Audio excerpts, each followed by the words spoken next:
Hey everyone, this week we're gonna go through the build of one of our popular products, and it's just a box frame, just a floating mantle. They've been pretty popular leading up to the Christmas time, so I thought this would be a good tutorial to kind of go through and to show you how easy these things are. It really, it's one of those things you can batch out and go through and make multiple at a time and just do them, just straight from rough cutting all the way down through the sanding process and to the end. So you can take this and just kind of go step by step through it. It doesn't matter what kind of material. In this specific video, we're going to be using black walnut that we've harvested here locally from West Virginia. First, we're going to go over just the basics of just how this is all put together. This is all one hollow frame just put together by just 4/4 material, just one flat surface on the front, and then just two mitered joints on the sides. And then you can see here just the bottom and the top plates are pretty much just flush, just setting inside of those 45 mitered joints. And it's just like that on the top and the bottom. And if you go through, you can see the inside is just hollow on the inside of it. So that just makes it easy for any kind of mount. We just rough cut just some basic pine material to be able to use to go in. For this one, it's only 4 inches in height. Our typical size we've been going through is just 6 by 6 and then 60 inches long. So for this one just so happens to be one that was just custom ordered this last time. So we had to cut some skinnier joints for the actual mounting bracket that goes on. But normally if you're just doing a 6 by 6, we've kind of made it out to where it makes it a whole lot easier to be able to work with. I only have a 6-inch joiner, so for those things it makes it a lot easier for me to just run it through my joiner and then run it through my planer and just square everything up pretty quickly. For this one's a little bit deeper than the 6 inches, so there was a couple things we had to do extra on this, but we're just going to go through it just as if you just have a basic joiner and planer. So with the mount, we have one that just fits the opening of this void here. We don't have it to where it's the full length of the inside of this void. One being it just makes it a lot easier. We don't know where it's actually going to be mounted to. We do field some questions and stuff just to let them know, where it's going, just to kind of give recommendations. But in this case, it's to whenever it actually gets mounted onto the wall, this can slide a little bit. Say if they don't actually mount this exactly right in the center of the wall or the fireplace or wherever this is going to go, it can scoot, a little bit, inch a little bit left or right to get it all completely square. So once this bracket actually gets mounted to the wall, we just have this just blocks extruding from the main base plate to be able for the weight of the mantle to actually rest on top of it. Just using just basic wood screws, just going through multiple levels of these extruding pieces for this plate just to give it more strength and stability. But we go ahead and pre-drill holes on all sides just because we just want to be able to cover all our bases. If for some reason, if you don't find a hole with that, then there's probably something, something wrong. But anybody could also just drill their own holes or move those around if they need to, if there's something special. So once this is mounted to the wall, we actually pre-drill some countersunk holes right in the top.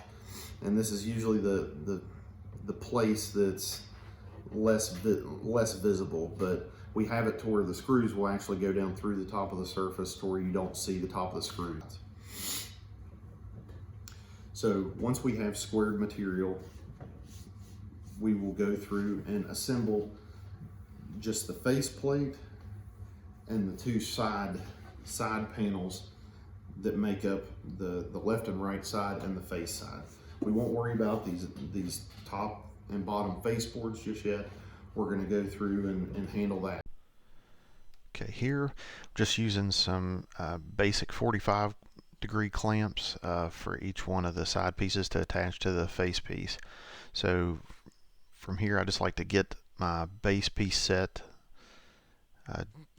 just lined up and everything to the very beginning part of the mitered angle. And then I like to go in and do a dry fit real quick just to make sure I have the placement and everything on it so I'm not scrambling during the time that the glue and stuff is applied. Now I'm going to go ahead and apply just a thin layer of glue on the mitered surface here and just spread that around evenly. And then here I'm just going to go ahead and get placed the side piece and just go ahead and get that clamped in. You just might have to finagle that back and forth a little bit just to get that perfect glue up. You don't want to have any kind of grooves or anything in that seam. Then we just got to go ahead and set this and let it set overnight. So as you can see here, this is after the assembly of the panel, but I went ahead and had one pocket screw on either side, the top and the bottom panel. And for this 60-inch, I've went through and put pocket holes all through the bottom. I put 5 all the way across on the top and the bottom. But then right before I attached these, I went ahead and put a bead of wood glue all the way down the sides and then all the way across in the connection that it meets the face plate. So whenever I start this and go through, I will go ahead and put a clamp on the very end starting as I'm attaching it to the face plate assembly. So I'll go through and usually start with this first screw that's right here.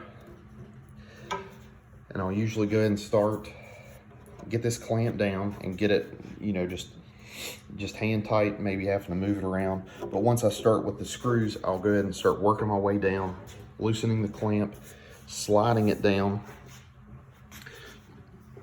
to where it's just right above the screw that I'm working on. And just go ahead and start working my way down and just making sure everything's as flat as possible. For sanding, I'll stick to the basics. I'll just go through 3 major grits from 80 to 120 to 220.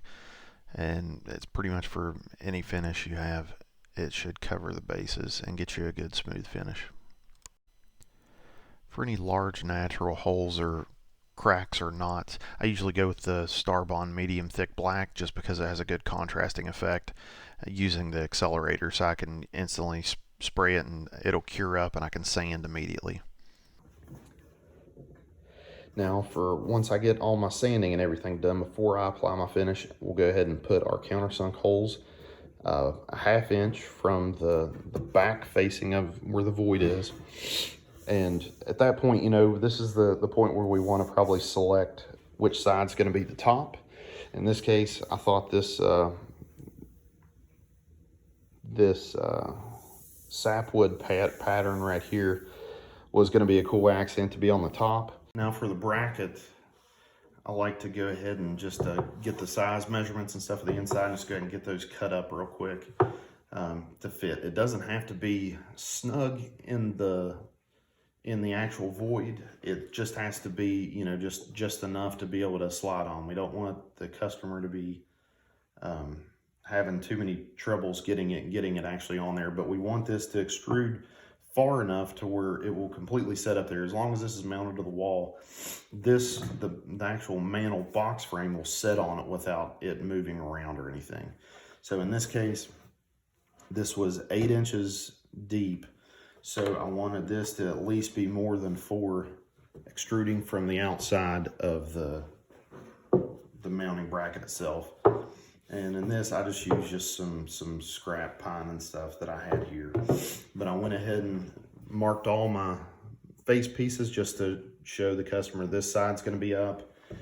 Just usually put something dumb in there. I'll usually put a smiley face or something just to tell them what it is. but we don't really have to worry about as much, you know, if it's just scrap, we don't have to worry about the bottom. That's why I was really wanting to focus on which side goes up, and just make sure this top surface is really the main thing that's flush. It's really what matters. And on the back side, I'll go ahead and put in, you know, this side to wall, just so there's no question at all about it. So, and then I have all my pre-drilled holes. I didn't countersink these because I really didn't know what, you know, what they would be using. So I just usually put a handful of holes that are at least a 1/2 inch apart on either side of the blocks, and then at least a couple in the middle. And just a quick note with this, if you do have a taller mantle that's with it, there's sometimes that you can run into, I ran into a couple requests to have cables and things ran into the middle of it, because a lot of people like to have their TVs and stuff mounted above the mantles, you know, on the wall. So if you want, these don't have to be full height, but typically this is a skinnier one than normal. You would usually have a full 2x4 as your base plate.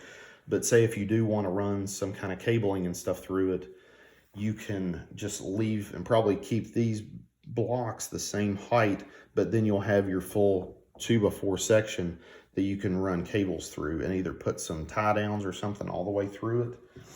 And then just, if you do that and it is set up, just make sure you have the path and everything marked, and probably have some pre-drilled, just cable tied locations. And then either have some kind of grommet or something that actually comes above here. If you do have something like that, you would probably want to just specify every single piece of it and do your measurements and stuff where these cables are going to come in and go out. But you might want to scoot these apart a little bit if you're going to have some cabling and stuff coming through that. But in this case, you could either cut it out with a jigsaw or just have some kind of hole bit to be able to put through, and you could run the cables through either on the ends or on the bottom part of the actual mantle themselves. It just depends on what the customer would want. But this is an easy setup to be able to do that. You just have to keep these skinnier and possibly space them out a little bit differently depending on where and how many cables and stuff are going through it. So once everything's fully assembled, at this point, that's when I apply my finish. I'll always go through, and the sanding grits, they can dictate a little bit differently, but just for the finish that I use for the Odie's oil, I have another video where I show where I'm actually applying this. I'm not going to do that in this video, but the 3 grits that I listed, that I went through, this is usually best case scenario for this finish when I get that final sheen and everything on it. So I'll just go through, and it's just a single coat. And this is usually more than enough than what's needed. It can take any kind of water, any kind of wet cups or anything once it's fully cured,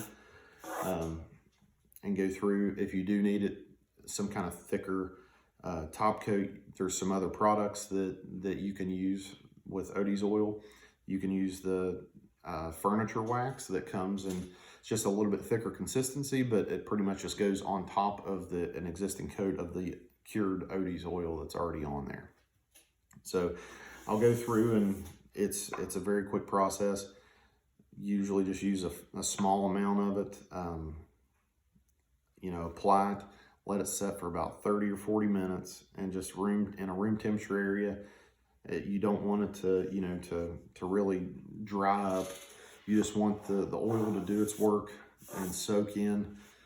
And then once you go through that, you just wipe it clean and buff it with just a white rag, you know, shop towel.